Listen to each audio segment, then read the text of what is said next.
இன்னைக்கு திங்கக்கிழமை எப்பவும் போல் சோறு பொங்கியாச்சு. சோறு ஒரு பக்கத்தில் வெந்துட்டு கிடக்கு. அதுக்கப்புறமா பால் அடுப்பில் ஊற்றி வச்சாச்சு. இன்னைக்கு வெறுங்குழம்பு வைக்கலாம் அப்படின்னு சொல்லிட்டு நான் வன்சட்டி அடுப்பில் வச்சுருக்கேன்.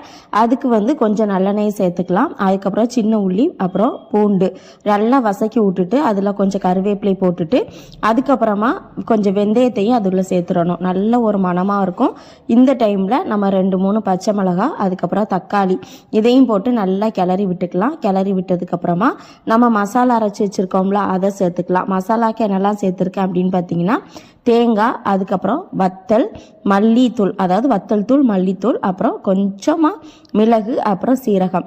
இது இல்லை அப்படின்னு இப்படி நீங்கள் சேர்க்கல அப்படின்னா குழம்பு மசாலா தூள் நீங்கள் வீட்டில் திரிச்சு வச்சுருந்தா அதை அப்படியே சேர்த்துக்கலாம். அதுக்கப்புறமா கொஞ்சமாக புளியை கரைச்சி புளி தண்ணியும் ஊற்றிக்கலாம். தேவையான அளவு உப்பையும் போட்டுக்கலாம்.